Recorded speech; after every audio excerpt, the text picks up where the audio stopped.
story has been the same. The team badly wants to win a playoff series against Ginebra. Can you talk about the adversities that you have to deal with every time you face the Guinea and how you overcame that tonight? Yeah, everybody knows the history of Meralco, Ginebra, especially the guys that's been here at Meralco for a long time. It's definitely something that's been in our heads, and that's something that we want to overcome. I don't think we're trying to avoid Ginebra at all. Whenever it comes to a playoff series, I think everyone here wants a challenge, and until we can overcome that challenge, I think it's nice that we can just keep battling out and we actually keep getting chances.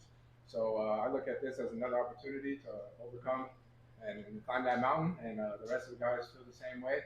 And we're always going to be hungry to battle Ginebra. Of course, they got the fans, they got the six man, and of course they're a championship team, and that's what we want to be. We want to be a championship team. So to be a championship team, you got to beat the best, and I think that's what we're here to do. We're here to play against the best and play competitive basketball and play Meralco basketball, which is play together as a team. I think we had how many guys in double figures tonight, which is nice to see. So we're really sharing that ball, and we're really doing it as a team, and that's what we got to do in order to win.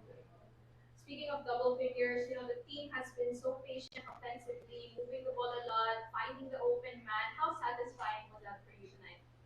It's really nice whenever we get that ball moving around and you got different guys hitting from all over the court. It makes it hard for them to guard, and you don't really know who to scout because everyone's going at that point. So that's just how we play at Meralco. We don't necessarily have one guy that's just going to be the guy. It can be anybody's night, any given night. And AB had a great game today. Elaine had a great game, and a lot of guys came off the bench and contributed in their own little way, even if it's not scoring points. You had KP come into the game and D up and get some crucial rebounds. So for us, it's just whatever we got to do to get a win, and that's everybody doing their part. Thanks, Chris. Coach Luigi, the team controlled the game from start to finish. Even when he never tried to make those small runs, the composure was there. How crucial was the collective effort of the coaching staff to contribute to that tonight? Yeah, just a lot of minds coming in, chipping in. Um, we know we had to get our you know guys together to discuss that.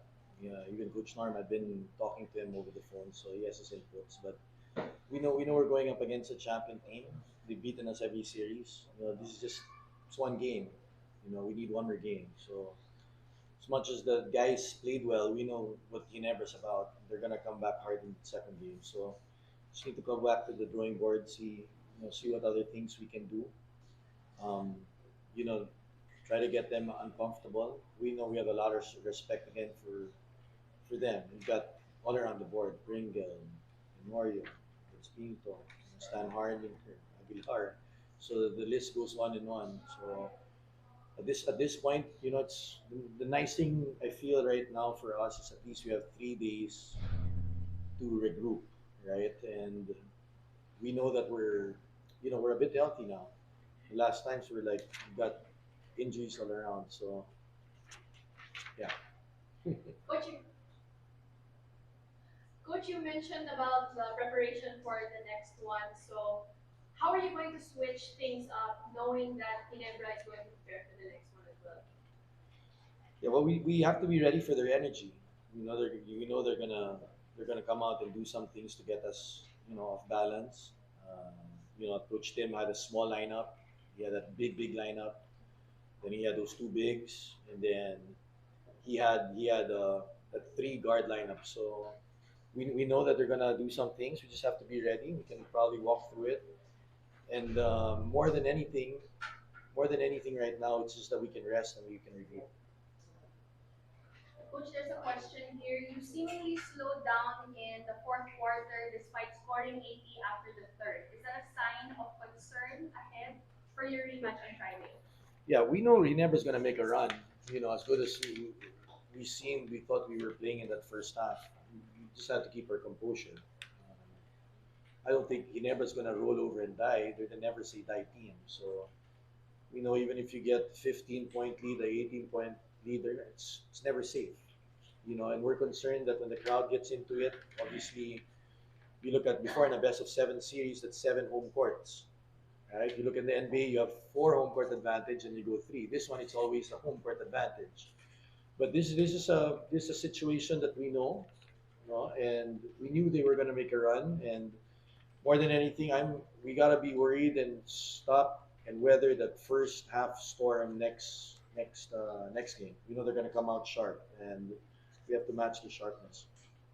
Thanks, Coach Luigi. Now we open the floor to our friends from the media.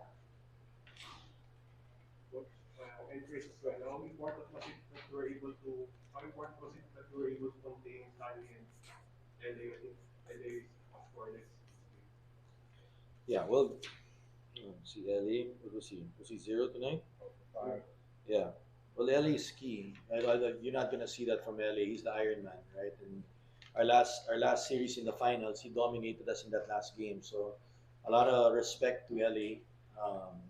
Obviously, they have other guys there who can bring down the ball. You have Pringle, you have Scotty. It's not LA anymore bringing down the ball. So we know they're keeping him fresh by letting him not bring down the ball, right? But we know LA is going to come back. He's going to come back with more resolve. He's always been a fighter. He's a champion, and we're going to be ready for them. You know, I don't think you're going to see that a lot from Tenorio. He's going to come back, and you just have to be prepared. Coach, Coach, I know you owe a big deal of your coaching career to Coach Tim, and seeing and facing him again and winning a game against him, how does it feel? Well, I've been with Coach Tim for 12 years in Alaska. With Coach Norman, 8 years. We're both great guys. They've influenced me a lot. Obviously, he's one of those that have influenced my coaching career. And obviously, when you come up and you play against somebody like that, you feel good, right? But we know what I mean. He's been there. He's done that. He's won how many? 24 championships. So we know that, and yeah, I'm thankful. I'm grateful. But at the same time, I'm also doing this for Coach Norman too. He's been a lot to us. So it's funny. Those two guys over. I've been with them 20 years. Been a head coach 3 years. Been an assistant 20 years with both of them. And we want to see how far we can go with this. If Coach Norman's not here, hopefully he can join us soon. Uh, but for now, we're trying to do this for him too, and obviously for the whole Meralco organization.